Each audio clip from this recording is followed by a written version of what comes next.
Hey guys, what's up? Welcome back to the channel. It's Cynicalex, and I'm still having a lot of fun playing through the alternate story mode, the ultimate story mode for All War. And I wanted to highlight this one in particular because it's a lot shorter than the main storyline. So for those of you that are going for the item of the day, which is the, mythic Uru or the chance at getting an Odin's Blessing, you only have to do 4 battles. But on top of that, it's really fun to me because it feels like you're fighting against some unique world bosses. They're not quite as difficult as a world boss, but in the case of Loki here that we're going to see in a second, you could see this becoming a world boss pretty easily. And that's one of the things that I really like about it. And it's one thing that I think they should do more of in the game. So I want to get your opinion on it and see if you guys like these kinds of boss fights or not. So first of all, the arena. It's completely different. You've got the Daily Bugle over in the top left corner. It's like a cityscape, so I really like the arena being unusual. It's a welcome change from all of the arenas that we have in the current world bosses that look all sort of the same. They're sort of like all these, just round, circular type things. I'm not doing a good job of describing them, but yeah. So we're fighting Loki here in the city. I don't know, it just looks cool. You've got like a crosswalk, you've got some cabs that are half destroyed, they've crashed, right? It just seems like a realistic place. As cool as it is to fight on Titan, it doesn't really feel like Titan, right? It just feels like a nameless planet. And then you've got these sort of, I'm sort of talking over the gameplay, but yeah.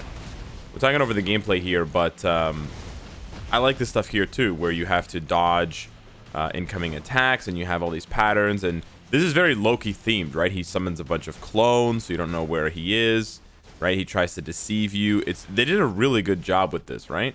So this one in particular, I think, is the best one. The first one, I would say the first fight and the last fight. I won't spoil the last fight for you if you've never seen it before. But yeah, the first fight and the last fight in this boss battle, or in this sort of story mode boss battle chain, is really fun. And this chain of quests, this chain of 4, I like to call it, is actually quite fun.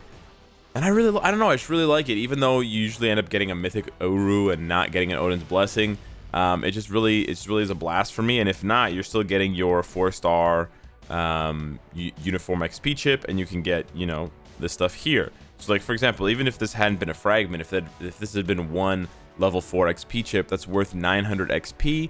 That's basically worth you running 3 characters through 3 missions, 3-dimension missions on stage 10, right? So it's whatever, 1/3 of the energy of doing that, and it's obviously way less than 1/3 of the time. Now, briefly, I want to talk about the characters that are used for these missions, because I'm starting to notice a pattern where they're reusing the same characters over and over again. Now, obviously, that doesn't have to be the case moving forward. It doesn't refresh that often. It refreshes once a month. You can see the characters are going to change in 28 days, 2 hours.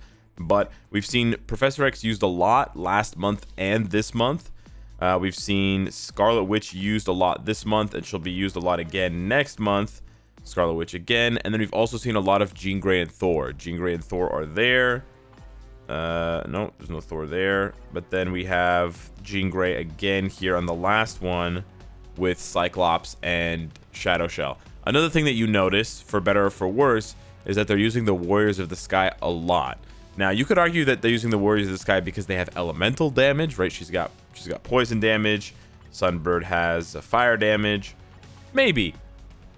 I don't think so. I think this is their way, in the same way that they put bad uniforms as optionals, right? So we've talked about it recently, where you get new uniforms coming out. Oh, wow, like Moon Knight's uniform, so cool. Let's check out the optionals for this uniform. And you're like, okay, yeah, sure. Okay, that's not a good example. I forgot Moon Knight's uniform wasn't that bad. Okay, Ghost Rider's pretty bad, right? So you're like, oh yeah, Ghost Rider's uniform. What are those optionals? Ugh, what's that?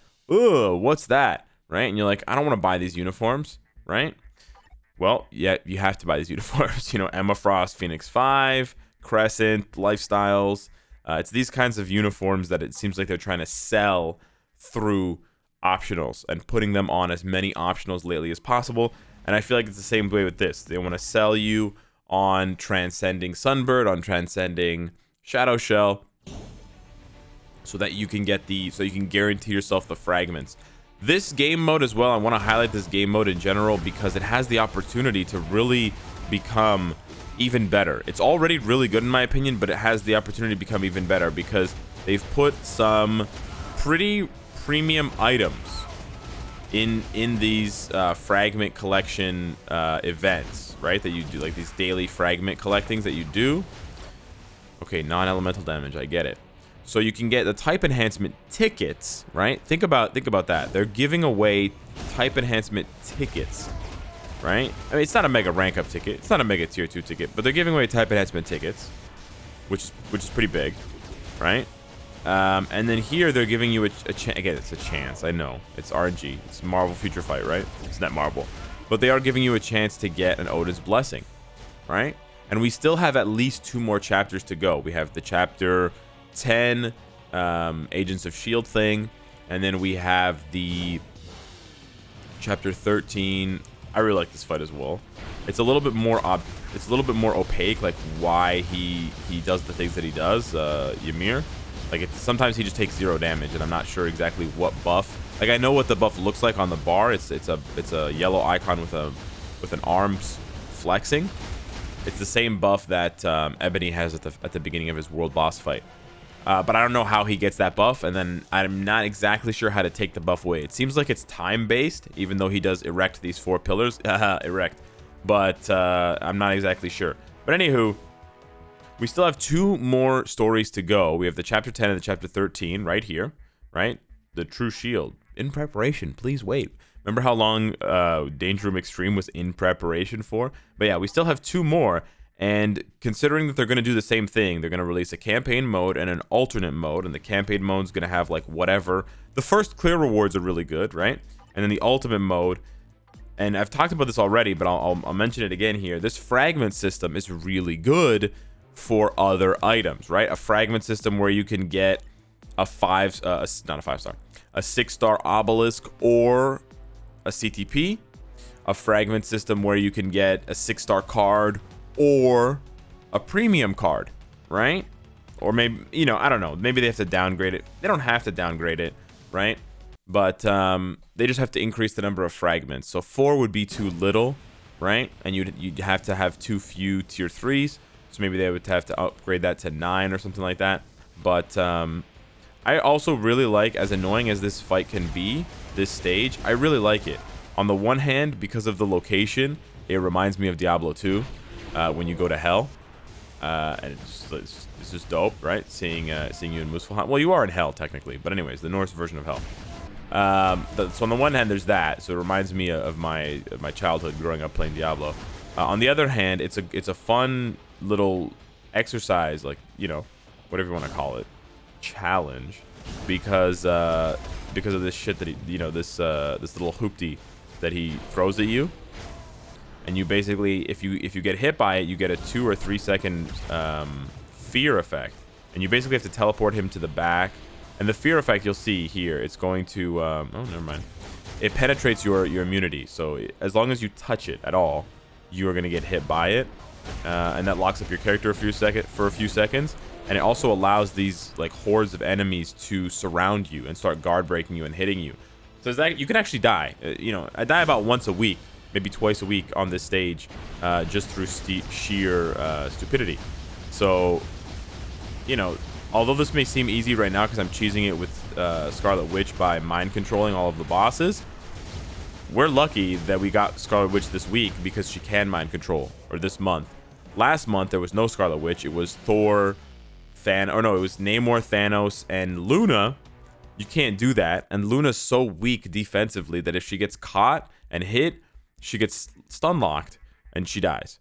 So you have to run around with Thanos, position yourself, switch to Luna, and attack. So it's these kinds of strategies, like it's a strategy within the strategy of using elemental damage, right? So they put someone like Thor on the team, or they put someone like Thanos on the team last month. We know Thanos doesn't do any elemental damage. He doesn't on his 4th skill, but that's like nothing, right? So you sort of have to find another use. You don't have to, but sometimes you end up finding another use for these characters. I tier 3'd way too late. All right, but you know what? Here's the thing. Cyclops is better than... For this content right here that I'm doing right now, Cyclops is better than Jean Grey. He's taking a lot of damage, which is kind of his struggle here. He's sort of have to do 5 and then run away. And they also block your healing. But yeah, he does way more damage than Jean here. He just doesn't have very much survivability, believe it or not. But it breathes new life into characters. I would have no reason otherwise. I would have no reason to play with Cyclops, right? So it's giving me a little bit more reason to play with him. It is sort of giving me a little bit more value on my investment from whatever, a year ago, almost a year ago now that we got tier 3 Cyclops. So I don't know. I really, really like this game mode, and I think it's just got a lot of things going for it. It's got good game play. Almost died there. I had to stop talking and focus. It's got challenge, right? There is difficulty. Okay, I had to switch there. There is difficulty, and it forces you to use characters that you wouldn't otherwise use. Obviously, the tier 3 and transcended characters only is a pretty steep requirement, so it's not accessible to all players. But for vets, especially vets who built out a very wide roster, this is only going to get better with time, right? This game mode is only going to get better with time, because as long as they can come up with new combinations of teams, and as long as they can come up with new, almost died there, new combinations of teams and new requirements. That's the other thing, right? Because this requirement for here is no fire damage, or reduced fire damage. You have to use elemental damage, but then fire damage gets reduced. It's right there. Fire damage gets reduced, so he's immune to non-elemental damage, and then fire damage and cold damage specifically get reduced. If they can come up with new ideas like that, you know, damage that's not bleed or burn or paralyze is reduced, or you know, only iframe damage works, or only non-iframe damage works, or whatever, you know.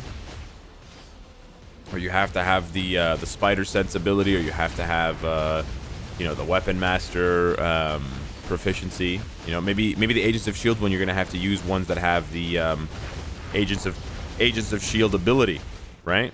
Most of those characters suck, but if they get reworked, right? If they get a tier 3 or an awakening skill, right? That's the whole point.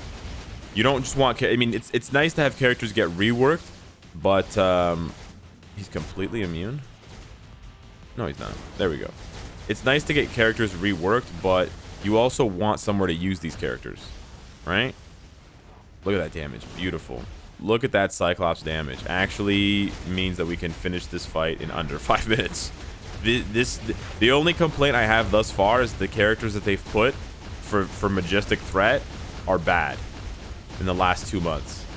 Listen, Marvel Future Fight, we need some heavy hitters here. This takes way too long. I have a rage on Cyclops. Maybe if I had a rage on Jean, I didn't want to give a rage to Jean, but you know, that's pretty much the only way you can do this without it taking like 10 minutes and burning your fingers off because your phone starts going supernova, right? Okay, why are you just standing there, bud? Boy, he took so much damage. I don't even know what he does to take damage. Like, what are you doing to take damage, Cyclops? Seriously. Odin is just a meat shield.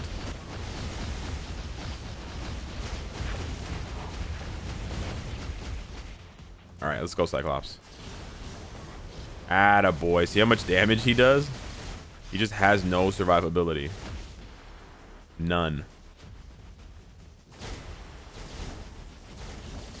I'll sit in that iframe. Heck yeah. There we go. Boom. I don't know. It's really fun. I don't know. It's really fun. I feel like I enjoy this the most out of anyone. I don't know.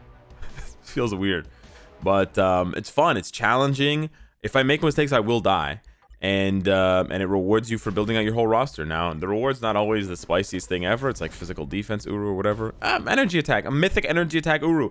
And the nice thing is, it also synergizes with the Uru combination events that they do every 2 weeks. Again, you know, there's RNG to it, sure, but I'm quietly stockpiling a lot of Oda's blessings through either getting them from those missions specifically, or then combining them, because, you know, it's not like I'm combining my Uru to get 6-star physical defense, 6-star energy defense, recovery rate. I'm getting those mostly from that all-war story. So then at least I have another chance, right? For every 2 days that you play and you don't get a really good mythic Uru or an Odin's Blessing that basically gives you another chance down the road to then go here and combine and try to get yourself another Odin's Blessing, or just convert it into another useful Uru. So it's got layers of RNG, but it's also got layers of non-RNG, right? Or at least like more chances to win. So I really appreciate that they did all of that.